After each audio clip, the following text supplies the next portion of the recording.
this. You gotta get somebody to fix it. I'm pretty sure I marked on your sweater. I think somebody in the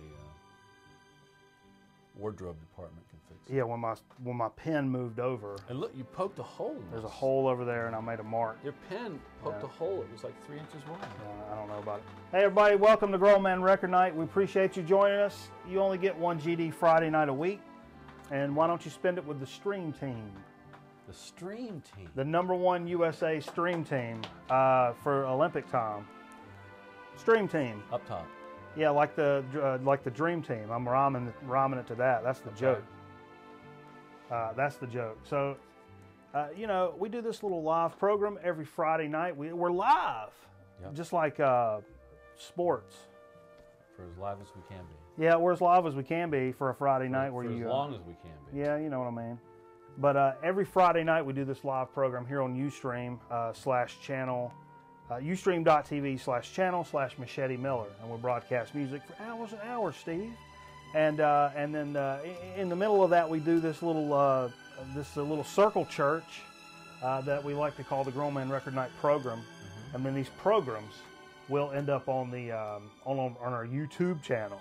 Okay. Now our YouTube channel is youtube.com/Machete Miller, and on this YouTube channel, that's where these shows end up. And we've got a lot of new subscribers and a lot more people checking us out. I'm meeting lots of cool folks and people that have lots of interesting records. Yeah. The VC is a very, very cool thing. Not VC, very cool. People are coming from all around. All around, across the world, across the globe. I think this is actually getting outside of North Carolina. Absolutely. I mean, hell, we ain't got but one damn stoplight right up the road now. And the Hardee's, we got us a damn Hardee's. Now, you want you a biscuit? Shit. Shit.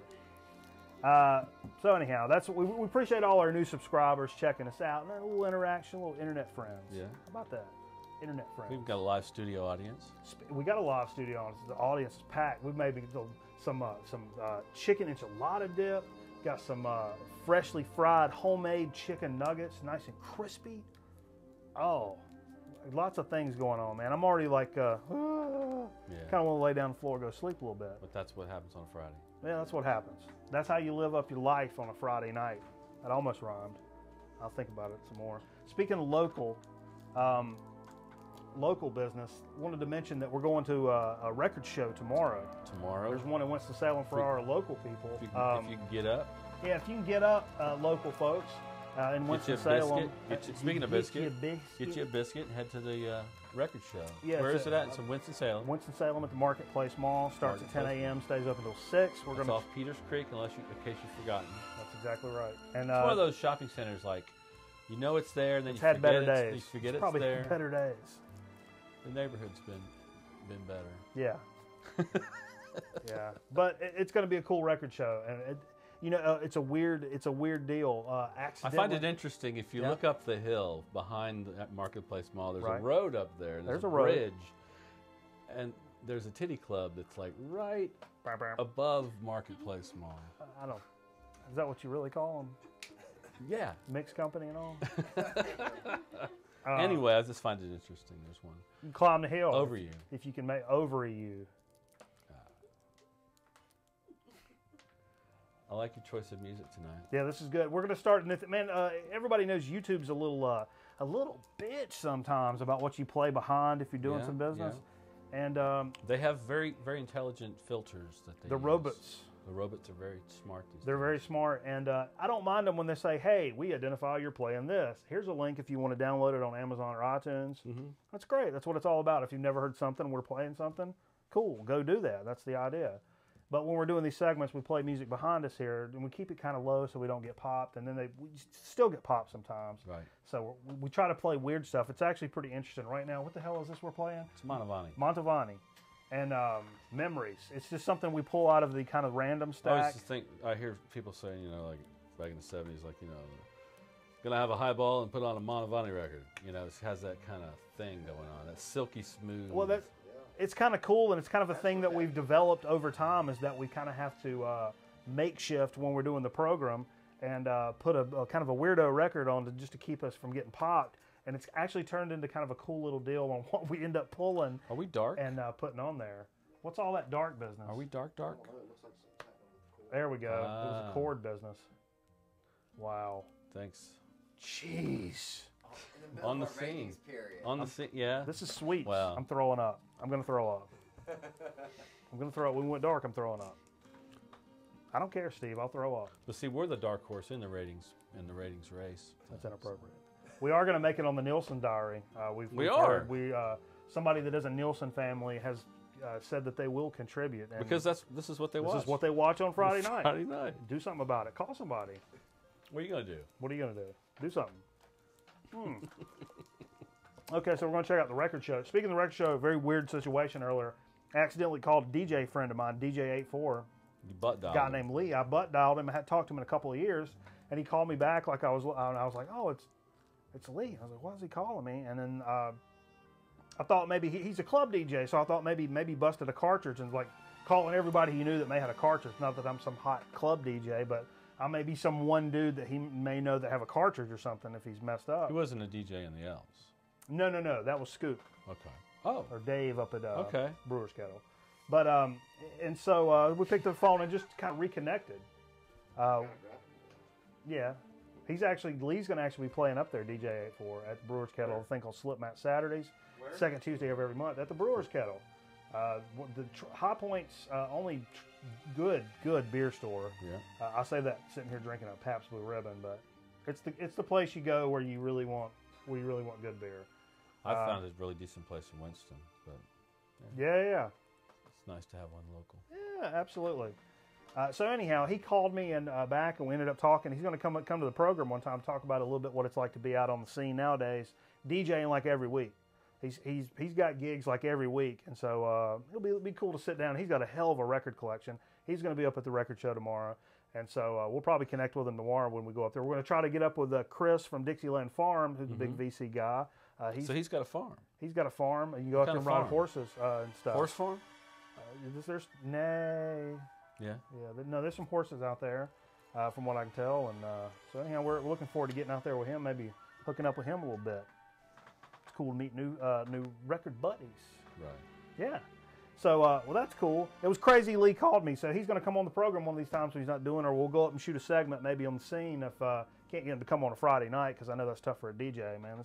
That's prime DJ territory, so I don't want to pull him away from that cash money. Right. That cash money, man. You gotta make that cash money. Let's talk a little bit about cartridges, Steve. Cartridges. I'm getting toward the end of both my cartridges. You've been talking a lot about cartridges. I've been talking a lot. I've been doing a lot of research. You've been talking to people? I've been talking to the people. I've had some suggestions. Was that a cartridge? Because here's the deal. Went flying through the air. That's a cartridge case. That's from one of them. Like that. Yeah, that's a cartridge case. I have cartridge. But we're getting toward the end of the ones we got here, and I'll tell you, these are budget cartridges, man. There's no other way to describe it. Well, it's your standard out the door. Yeah, cartridge. There's nothing wrong with it. Well, we've had good runs with them because we play a couple of nasty records here and there. So you don't want to put some really super dank stuff on there. Is that a Shure cartridge? These are Newmark cartridges. Newmark cartridges. Okay. So I'm in the market for a couple of new ones, and I've had some recommendations, like the Shure M97 XE, which is the cool big one. It's got the little brush that comes out. Brushes on the Jonathan from Underdog had recommended that. It looks like a pretty good cartridge. Gets really good reviews.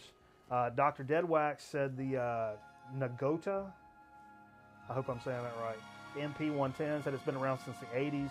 Said it's a legit cartridge. It withstood the test of time. That he said they work really well with Technics 1200s. It's not what we got, but I'd put it in the same kind of family, sort of a clone. And so I got some Stanton tables here. So but that kind of leads us into my main concern here, and that is what we do. We have two turntables here at Grown Man Record Night, and we switch from record to record. Right. And I do a little bit of sometimes on a Saturday night I'll get a little drinky on, and I'll come in here and think I'm DJ Quick Stop and do something about it on there. But that's very few and far between. But mainly what I'm concerned with is during the show I do a lot of back cueing.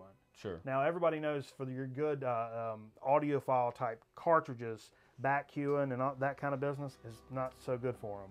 You really need like a DJ cart to do that without messing up your stylus. Sure. So, yeah, and I'm taking this into consideration. I'm just trying to save time. I'm just trying to save time. Now you Cart. By Yeah. And now this. So anyhow, our good friend Sean from New Jersey. What are you talking about? Cartridges. Carts. It's all about carts tonight. Sean from New Jersey had recommended, said he picked up the Shure White Label, which is a DJ cart. Okay. And he's really happy with it. Said he really did his research on it. So I may be kind of leaning that direction. How much will that put you back? Because you're going to get 2 of them, right? It looked about $89 a piece. And it seemed to be really decent. And I don't want to have to give up the way that I queue up records to make the show go as smoothly and as quickly as we make it go now. I mean, we're not perfect all the time, but I think we do a pretty good job. And I don't want to have to play the game and be afraid to get up there and spin it backwards. And Right. So I'm thinking a DJ cart. Plus, I kind of like to mess around. And Dr. Deadwax even said if you do even the least bit scratching, you're going to look for a DJ cart. Now, I mean, I kind of knew that, but at the same time, I was like, oh, well, really? Is it really going to mess it up? Some people say otherwise, but I don't want to spend a bunch of money and just screw stuff up. Right. Anyhow, so if you guys have recommendations, some of the other ones I've heard, the Ortophone Red, the 2M Red, that's kind of in that same price range. I've heard that. I think Michael Cool rocks that. I don't know. I've heard that, or the Audio Technica stuff is also out there. So I don't know. If you've got a recommendation, hit us up. Leave us a comment on the YouTube or hit us on the social stream if you're here live with us. So we're not going to go too late tonight because we're going to go to that record show tomorrow. That's another thing. So we're going to keep it kind of short. Broadcast. Throw people out of here. Yeah. Start lighting shit on fire. That's what we do. Okay.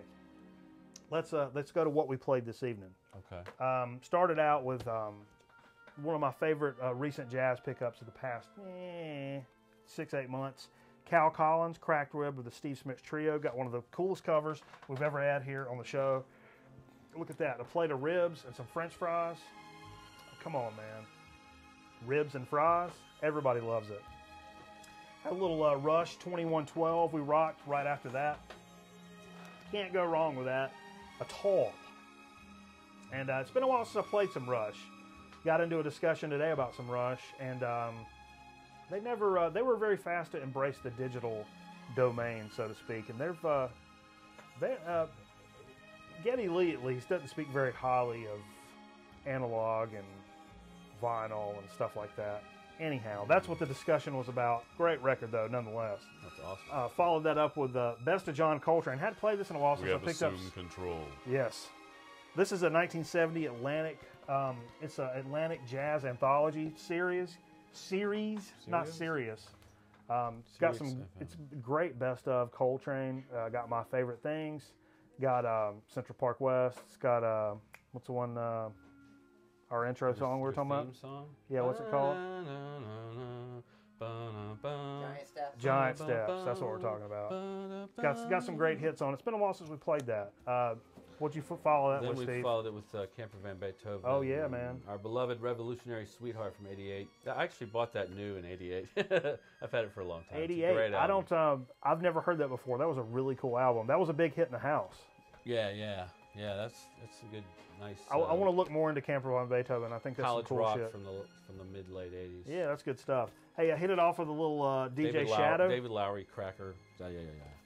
Little DJ Shadow introducing, just to keep the party moving.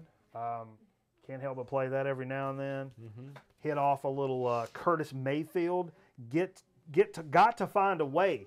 Only the second or third time we've played this on the show.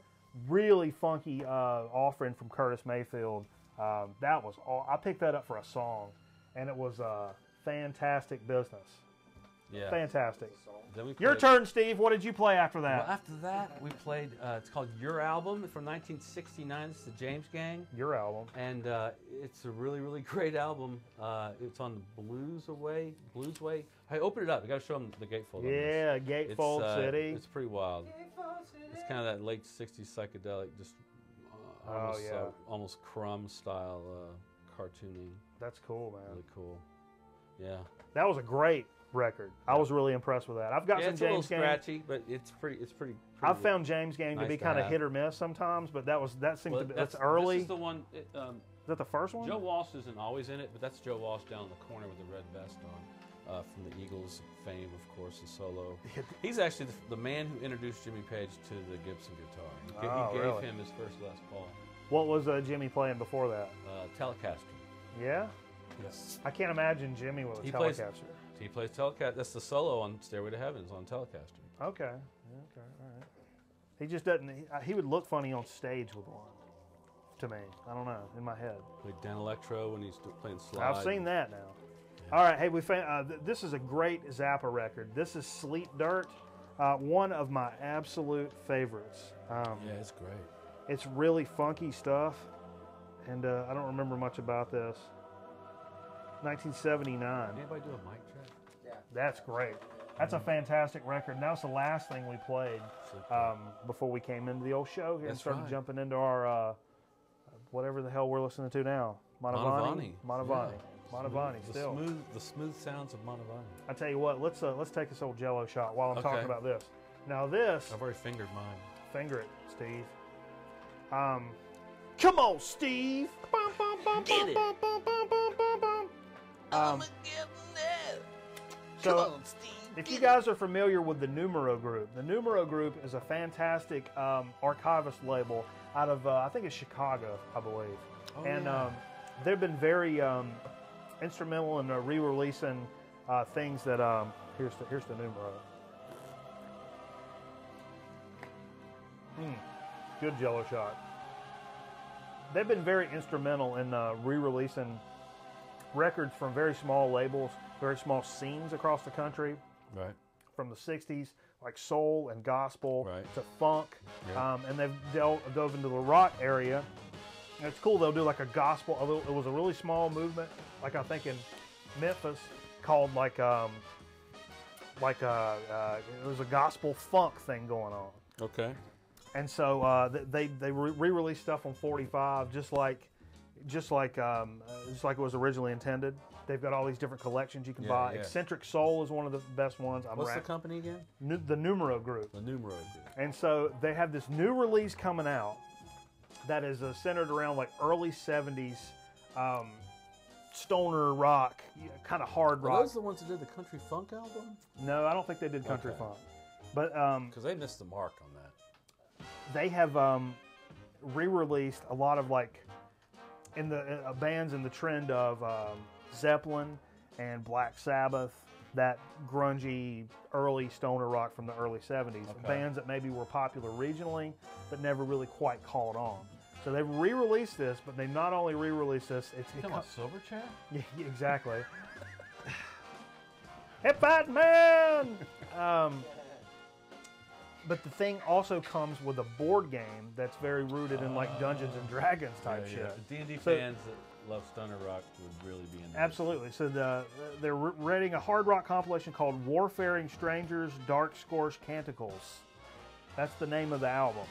It's double LP. It collects tracks from obscure 70s rock bands inspired by Dungeons and Dragons, Tolkien, and other mythical, wizardly things. The artwork's great. It's like the early... We got some of that. We're going to show it for the game here in just a second. But what do I know? What do you know about it, Steve? Spring this story on me. I didn't see this in the morning meeting. It comes with the a D&D style board game called Cities of Darkscorch. It's out on the compilation is out on March 4th, while the board game's released May 30th. And it's got all these bands on it: Air, Wrath, Stonehenge, Triton Warrior, Junction, Stone Axe, Wizard, Stoned Mace, and Arrogance. And that's cool. Let's take a look at some of the. This is some of the artwork that comes along with the board game. That's the board game's main title right there. So the object of the game, right next to object of the game, it has something to do with the music too. Yeah. Now look at that. Let's see that map. That's a really like a D&D style map, I guess. Campaign map. And then look at some of the actual little individual things that you'll get within the game. They're sized all weird. I don't know what that deal is, but what does that say? Yeah, it's kind of like a playing card. It'll say like guitar, and so it's like D&D, but like it's a campaign based on your ability to do something with music or something. Yeah, it has to do with music, and Satan's name is throughout it. And, okay. But anyhow, you can pick up the double LP with the game, I guess in May, and that's going to be $100. Ooh, that's kind of steep. But you know, games like that are expensive. I've got Talisman, which is a great board game if you want to play. If you ever play D&D and you want to play a board game, make it a lot easier on you. Talisman's a great one to pick up. But it's like you got to spend $60 on it. Yeah, and that kind of leans to this because if you just want the double LP, which I'm sure the bands are pretty cool too, you can go and sample them on their website. 2 LPs, $25, which is pretty standard. So the rest of that is for the game. Right. Okay. I'll tell you what, let's take this opportunity to roll into our Dig of the Week segment. Okay. Now, this is a little different segment of Dig of the Week, for me at least, because I didn't actually go out into the stores this week because I knew we were going to the record show on Saturday, right? So I didn't want to spend a bunch of money out on the stores and whatnot. Mm-hmm. So I decided to pull a few things from my collection that maybe deserve talking about a little bit more, revisit stuff that we've not talked about in a long time. Actually, one record that I actually had a couple of questions from our viewers out there about, and which led me to look up a little more information about it. And so I'll tell you what, you actually did get out into the stores. I did today. Well, I got out last week once because I didn't come here last week. I took the weekend off. Snow day. Oh, was it sabbatical? Yeah. I had a sabbatical. It was a snow day. But it was Valentine's, and I did get a gift for my wife, which was, I could go out and spend a little money on albums, and I appreciate that. It was a wonderful gift. Absolutely. What did I pick up that day? Oh, I did. What did you pick up that day, Steve? Went to Underdog and got 3 records. Okay. We got ZZ Top's first album. Solid. It's a London issue, which is original. From 69, I think, or 60. Yeah, the 1960s. Uh-huh. Yeah. No, it's 71. I'm sorry. London Records 71. The funny thing about this album is the drummer is Rube Beard. Yeah. On the second album, his name is Frank Beard, and the rest of the album it's Frank Beard, but his original name is Rube Beard on that record. And he's the only one that doesn't have a beard. It's a great record. He doesn't have a beard. He's the only one that doesn't have a beard. Never had a beard. Got their second album, Rio Grande Mud. Oh yeah. Rio Grande Mud. That just sounds like a Bill Nye. That's a Warner Brothers reissue, but that's their second album. I was really glad to pick that up too. But last but not least, on that day, we got the Book of Taliesin of Deep Purple from 1968, and I believe this is an original. It's a Tetragrammaton release. I heard this record in Earshot. There were dude in there was playing it. I'm pretty sure that was it. And I was digging through records, and I turned around. I was like, "What the hell was that?" Yeah. And he was like, "Dude, it's Deep Purple." And I'm like, "What?" And That's it didn't. Heavy psych days. That one really didn't. Wasn't familiar with that. Yeah. And that's really cool. He said it was kind of hard to find. So I was glad to pick it up. Yeah. Hey, we got a little deal. I played a record last night. What you know about T-Bone Burnett?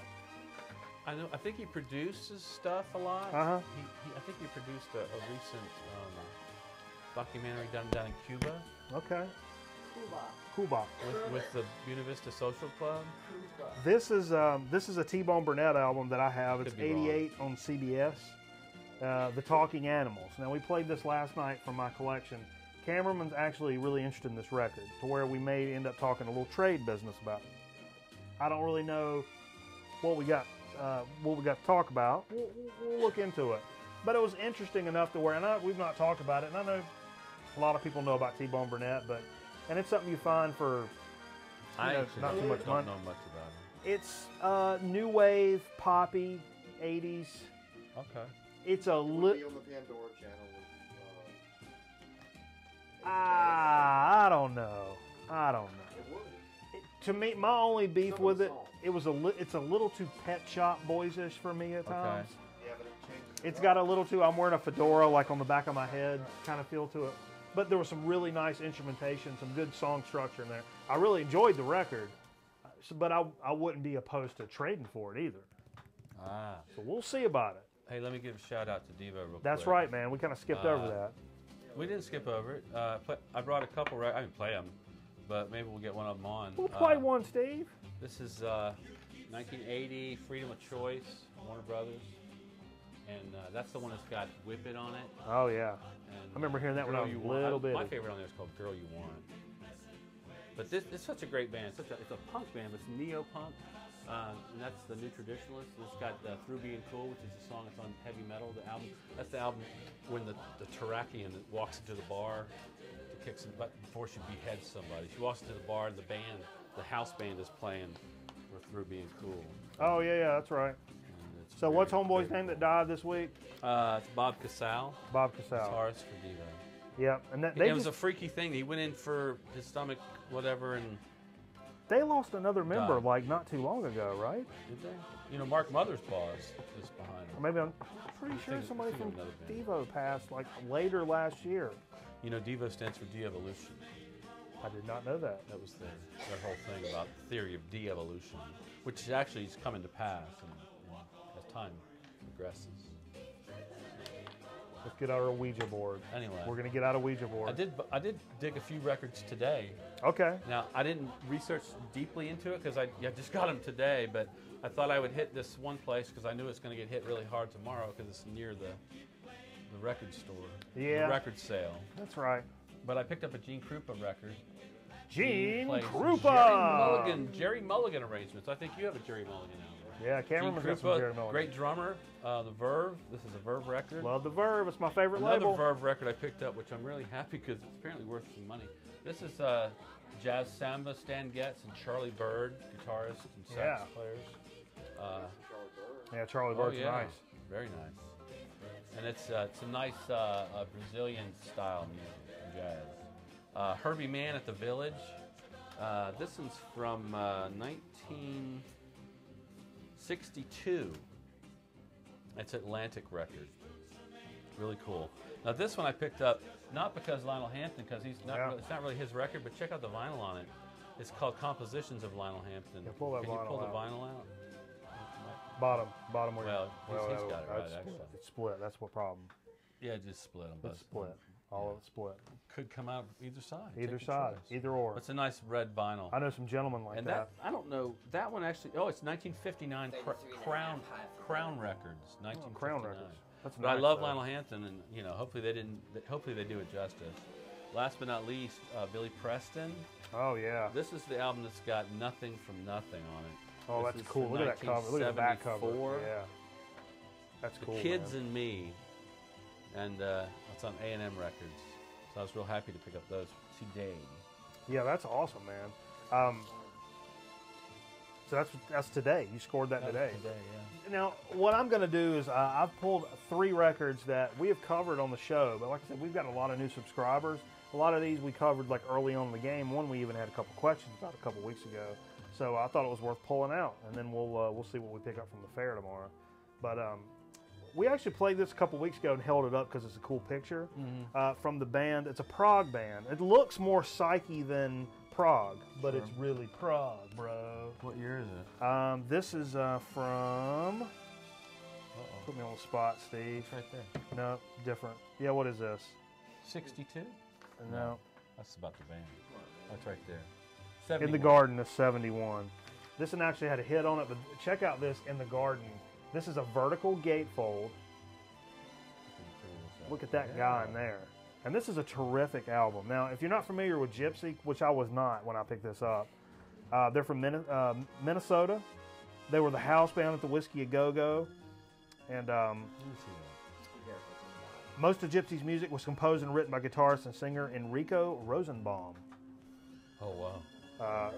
Drummer Bill Lorden went on to play with Sly and the Family Stone for a long career, and Robin Trower. Okay. Keyboardist James Walsh continued both in the band and incarnations of the James Walsh Gypsy Band. There's another British band called Gypsy. No relation, Steve. No relations in either band? No, from anybody, ever. Not even third cousin? Nope, nothing happened. But that's a great record. What label is that on? Metro Media? Metro Media. Go figure. pretty. When I looked it up, it goes for kind of a chunk of change, which I wasn't really. Maybe they're out of maybe some Minneapolis. Local Minneapolis thing? I don't know. Did you say Minneapolis? Yeah, I did say. So, you know, cool record. It's cool to revisit that. Gypsy, keep an eye out for it. It's a pretty good record, man. I also wanted to mention this record called from a group called West, Bruce, and Lang. As in Jack Bruce. Yeah, and here's the thing, man. Look at this. Let's hold this guy up. And I'll tell you a little bit about these cats. They're a blues rock power trio formed in '72 by Leslie West, guitarist and vocals formerly of Mountain, Jack Bruce, bass, harp, keyboards, and vocals, ex-Cream, of course, and Corky Lang, drums and ex-vocals, and vocals, ex-Mountain. So you're talking Mountain and Cream supergroup. Mountain Cream. Well, you know, Mountain was a trio also. So they were powerful, they replaced the bass player with Jack Bruce. Yeah. And you got that. There you go. That's it's a great record, and thick and heavy. And you talking about origins of like stoner rock kind of stuff, that, well, just like we were talking about with that Numero reissue, that is some thick tunes. It's heavy, like man. James Gang. For something that early, it's really heavy. So anyhow, let's talk about one more record. Shape, too. Yeah, it's in great shape. We'll talk about one more record, and this is a record that we played a couple weeks ago. And I bought this for not very much money at a local spot. And we're talking about the Dave Pike set, and the name of the album is Infrared. Man, I love that record. Yeah, and it's 72 on BASF. It's hard to find. And so Dave Pike's a jazz vibraphonist and marimba player. You went to bed. He appears on many Herbie Mann albums, as well as those by Bill Evans, Paul Bley, and Kenny Clark. Kim Clark? He's also recorded extensively as a leader, and including a number of albums on MPS Records. His move to Europe, he joined MPS Records. No. Who played with him? Or somebody played? Herbie Mann. Herbie Mann played with Dave Pike? No, Dave Pike played with Herbie Mann. That was one of his first gigs. Okay. Sorry, somebody banged like they were on the door. I was freaking out. It sounded like somebody was coming in. Now I've lost my choo-choo train of thought. I've lost my choo-choo train of thought. I've lost no. Take you a swig. I'm out of that. Uh-oh. Okay, so hey, so Dave Pike moved to Europe. He had a tenure at MPS Records and produced some of the most original jazz of the period. This is why people really sought after his records. Don't throw it. With the collaboration, Rain Grenade. Hey, give me that frog level in there, and don't throw it. It's so big. Anyhow, he played a bunch of this stuff. Ranges from like experimental jazz, acoustic, electric. I mean, like weird stuff. Psychedelic, avant-garde, all kinds of different stuff. So anyhow, this record is another one. The guys online were asking me about it one night we were playing it, and said, man, I can't find a copy of this for less than $40. I looked it up, and damn thing right. It's like $35, $40. And I didn't pick it up for that, but it's very fantastic record. And I'll tell you, this is the record. I remember doing this. We did this real early, like Grown Man Record Night number 15 or something like that. Yeah. But it's cool. If you look down here where it talks about who plays what on the record, the lineup, Yellowbird, Sandman, Ibags, Heavy Cases, Permanent Miser, and Korn. Those are all listed as instruments. Herbert Miser? Vocals and Martinis. Yeah. Economics and Bell. There's Look on the list of instruments. Anyhow, let's take this opportunity to wrap up this edition of Dig of the Week after we show that record. That's all right.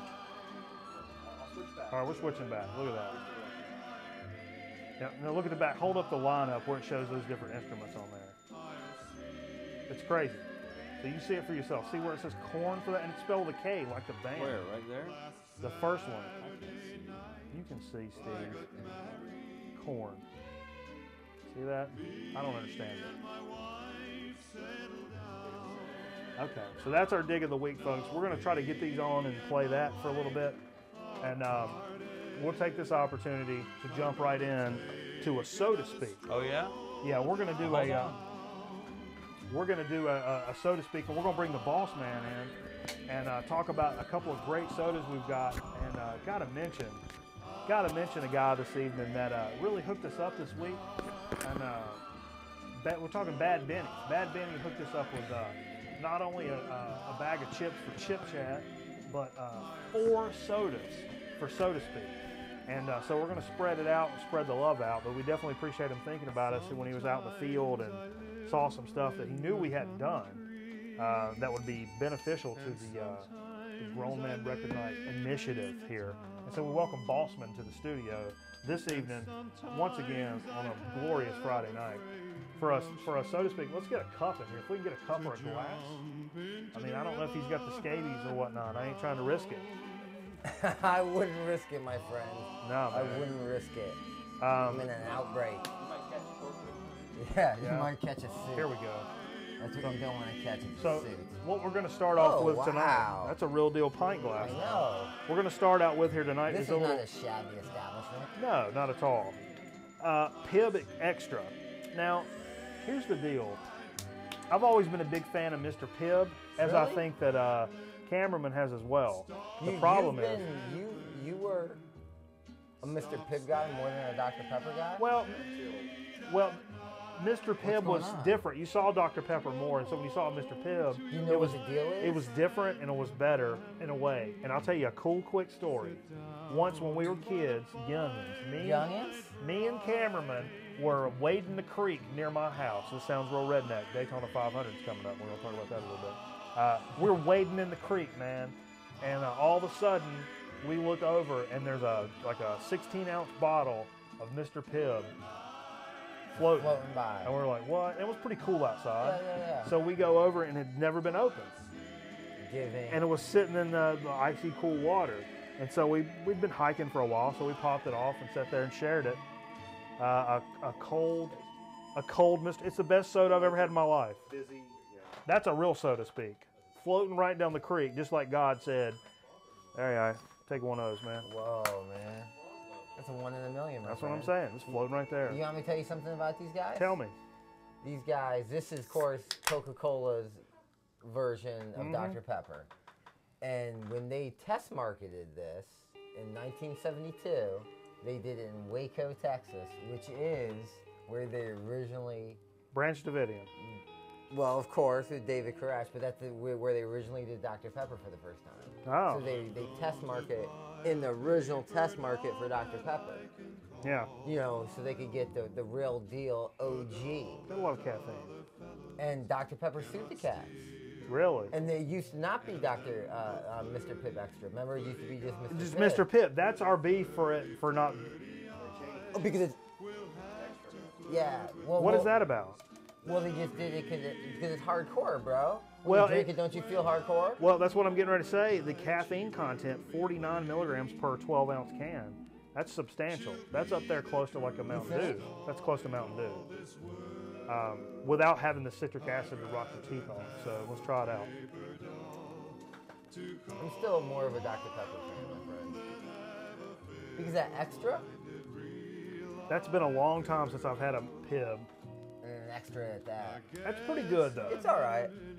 I'll have to say. I know it's different. It's different than a Dr. Pepper. It's kind of syrupy. You think it's a lot different? No, not very. Not very. I remember it being quite a bit more different when I was a kid. Yeah. All right. Well, we didn't really have a. I don't really remember Mr. Pibb that tough up north. Really weird. Really weird story. Went camping with a friend of mine up at his grandparents' house in the mountains of Virginia when I was a kid. And every store we stopped at up there to get your cigarettes and your beer and your drinks and whatnot, they sold Bush beer, they sold Mr. Pibb, and that is it. And I am not joking. And I don't mean one store. I mean every store up there. If you drank beer, you drank Bush. If you wanted a soda, so they didn't say, let's stop up at the store for a Coke. They said, you want to stop up there and get us a Pibb? I'm like, this is the weirdest shit I've ever seen in my life. Why those two brands over everything? But I swear to God, that's all they had in this whole town. And that's all they knew, because that's how they spoke. Let's start the whole show over. Yeah, let's do a redo. Okay, kill that. 1, 2, 3, kill your soda. Because I need to fill your soda back up because we're going to talk about another soda here. Cameraman brought these back from an ASP trip. This is an Atlanta soda called Red Rock. Now, interesting, the cola, which is what we had the first time. Is this This is canned? grape. This is grape. Yeah, it's cane sugar. The great thing about Red Rock. God, that's a blue number 1. I'm gonna love it. I know. Woo, doggy. Falling out. I'm gonna fade out. Tell on us about the set. blue number 1 situation. What's the Okay. problem? What, with blue number 1? Because we got like real blue sodas over Yeah, here. We're well, not going to do that. I know. Hold on, man. Let me drink this. Well, see, this is the deal. Like, one time a few years ago, minding my own business. Right. Like I do. I was at a farmer market, local, spending money local, buy local, you know, and the guy was selling ice pops, you know, the icy joints. So I'm like, give me a blue raspberry because, yeah, nice, bro. You know, give me one of them raspberry joints. Yeah. So I'm drinking it, I'm liking it, and then all of a sudden, I start feeling weird, kind of like heavy in the stomach, like kind of Boone's Farms heavy, like back in the day, Boone's Farms. Okay, I can understand that. But then all of a sudden, I'm fading out in my head too, and then I'm like, oh, I gotta go over here and lay down, and then I go like lay down on a grate, you know, and like a whole bunch of time passes. Yeah. Like in my mind, it was only like 10 or 15 minutes, but I guess it was like, you know, more like an hour and a half or whatnot. And That's severe. And I'm all just like, That's a problem. Well, That's a medical emergency. What? No, not You the want last Mr. Pibb? Yeah. Yeah, but I mean, what's blue got to do? So self-diagnosis yeah. is blue, but I mean, I eat blue cotton candy. And it doesn't bother you. No way. You know? I look at blue skies. Hey. Oh, and Blue one time I came back from washing the car, mad hot in the summer, you know. Oh, what do you know? We got Blue Mountain Dew. So I cracked the top. You know, I got my shirt off. There's like this one thing of sweat going down. The 6-pack. I mean, it's crazy. I mean, it's like a Marky Mark type shit. Yeah. And so the grind. Welcome to the grind. I'm Eric Neese. yeah, exactly. And so I crack it, and the lights just hit me just right, and I fade out because I just like chug half of it, and I'm all like, "Oh, Kimmy, you know, I don't feel so good." Like, yo, it's blue number 1. Oh, blue number 1. Ah. So it's real, man. To people out there that think, I mean, you're not alone. You should start a support group, man. I'm out there too. So I mean, if you suffer from the affliction of blue number 1, and even red number 5, you can reach out. I'm here. I wish you 1s and 5s would stay on your own side of the damn town. That's what I wish. That's what I wish. Let me finish this. Yeah, kill it. We've had the Red Rock Original Cola, which was one of the best sodas we had on the program. Good, raw, natural, just good ingredient cola. Just All like day. sugar and water and, I mean, the caramel stuff. So anyhow, it's one of the first beverage companies in the United States. That is? Red Rock? Red Rock, one of the oldest. They've been around a long time, out of Atlanta. So this is actually the premium grape, courtesy of Bad Benny. So what we're going to do, I'm going to pour you. I think he copped that over in Kernersville. That's true. Kernersville, North Cackalack, which is a nice little sleepy little town you can slide through. Let's hold that bottle up before we take advantage of I'll this. do it. I will. And see what, look at that. That's a nice looking grape soda. I've already taken a pull of it with my nose.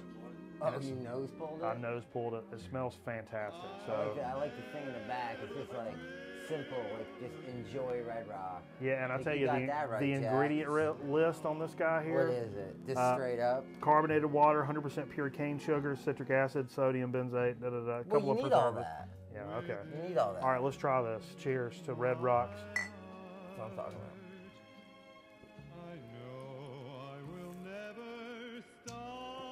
We've done other grapes. We've done the Welch's in the glass bottle. Good.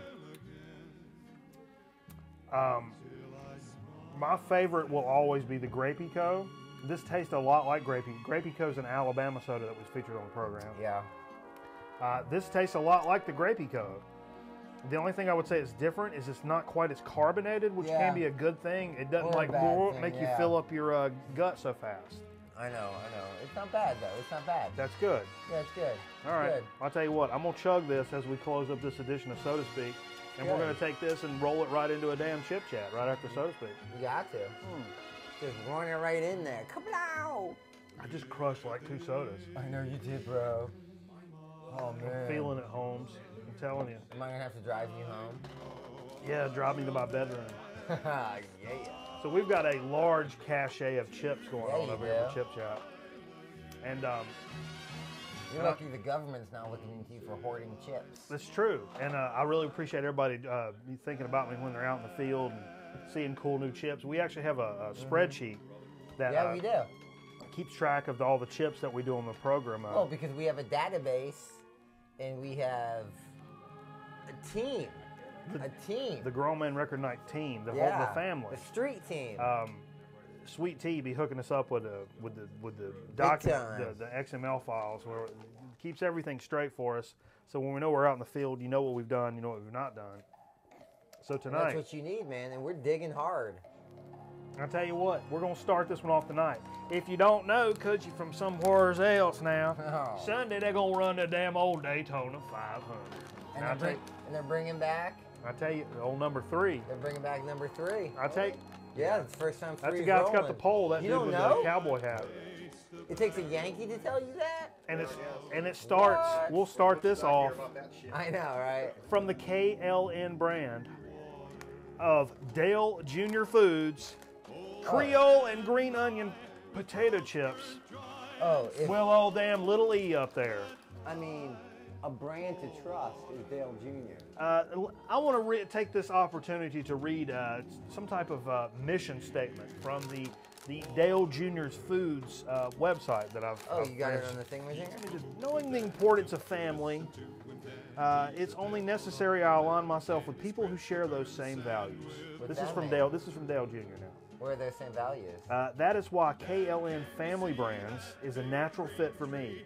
Down-home goodness with a sense of community and kinship, KLN Family Brands brings generations of knowledge and passion to its products, always taking lessons from the past to make a better future. In other words, this is what KLN Family Brands was born to do, and that is something an Earnhardt can appreciate. And it even printed off to verify this whole situation. Oh, there was a little janky signature. It's a little Dale Jr. signature right there. That's legit. Janky. Dale Jr. dropped by. He signed off on my show notes. A nice all the way around chip. Let's see. What was that flavor again?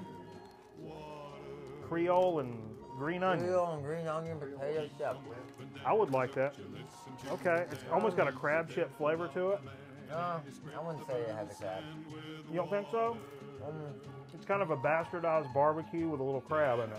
You think it's oh yeah, it's got that barbecue. Pass them around. Those are pretty good. I was hoping the chip would have more of a Snap. I was The hoping problem that, is yeah. they taste a little wet. Yeah, well, I mean, I expect more from Dale Jr. because, I mean, that's a brand I trust. Well, as a Dale Jr. fan, I tell you, those chips run about where he runs normally. Yeah. Yeah. Decent, but not winning chip. About a day late. Decent, but a day late. Yeah. I'm a Dale Jr. fan now. I know you are. I know you are. Okay, we're going to conclude this That's the one chip I've been chat. eyeing. Now, our good friend Bad Benny also picked us up. He sent them out of the Whoa. park. What's 4 he doing? sodas and a bag of chips. This is our good friends from the Kettle brand, cheddar and beer flavor. Thought we'd done these. Turns out, dude at work had brought some in and we just shared them. We didn't actually do them on the program. Yep. So, look how you open Kettle brand, folks. I'm not going to sit here and open these like a retard like this, No, because like I've done in the past. Because I did that one time. That's not I how did you do that. it. No. That's not how you do it. No. It's got a little tear at the top But I hate doing it like that. It feels wrong. that make you want to eat the whole thing at a time. So that's how you do Kettle. Well, Don't end up looking like a bitch in front of your girl and try to open it all He-Man style. You'll end up looking like an idiot. I'm telling you from experience. So cheddar and beer. Let's see what these are about. let's see what they're about. 0 gram, gluten free. That's what I'm talking about. Gluten free, saving the earth, right? No dolphins are harmed in the production of Gourmet recognize never. ever. Well, Had a little tuna helper now here and there. That's pretty good. It's a nice and subtle chip. Let's pass it. Hold that guy up and pass him around. I wish those other chips had this texture. Like yeah, I think that's a good point. I think the Dale Jr. flavor, that green onion and Creole. It could have been something. You mix it with this texture, it would have been a home run. It would have been all right. That's a nice thick chip. It's no joke. Dale flying in off the corner. Turn 3. Whoa. Well, if you ain't rubbing, you ain't racing. That's where it is. You know that. What? That's what we do here at Grown Man Record Night. Yeah, we keep the wheels spinning and the beavers grinning. And we're clear. Yowza. Thanks for joining us for this episode of Chip Chat. And we're going to conclude this Grown Man Record Night because we've covered some great records. We've covered some great record-type topics. Epic sodas. You've done a lot of big things tonight. Great chips. We want to make sure everybody goes to our YouTube channel and likes and subscribes. It's so easy. I don't know why we got a contest coming up. I'm kind of dragging my feet on the contest, but we're almost at 200. I'm thinking maybe wait for 200. And we're live at Ustream every Friday night. So all the time. If you're checking us out on YouTube, be sure to come hang out with us. If you're not doing shit on a Friday night, come check us out on Ustream. It's a great thing to do if you're just chilling at the crib. Even if you're in the car, man, you download the Ustream app. You be in the park. I've heard from Steve Fever personally, in the car, with your phone, Ustream app, Grown Man Record Night playing, it sounds as good as Sirius satellite radio. Because we're right off the board here, folks. Yeah, we're up. I mean, well, we got the Studioplex, you know, the broadcast facility. This is a legit broadcast facility. Yeah, I mean, you think people throw this together like on a whim on a Friday night because they don't have anything else to do? No, this is how we pay the bills. Grown Man Record Night. Other people have families and take care of their yards. Yeah, and I have studios. Yeah, and you take care of studios and you mow the studio yards. That's what happens. Okay, thanks for joining us on Grown Man Record Night. Catch us on the YouTube channel. Otherwise, we'll see you next week for another fantastic episode and another brilliant way to spend your Friday night live in the studio. All the way live. For Grown Man Record Night. We appreciate you. Jesus, you're everything to me. You're the sunshine of my life. You're everything that's right. Jesus, you're the sweetest melody, refreshing as can be. Jesus, you're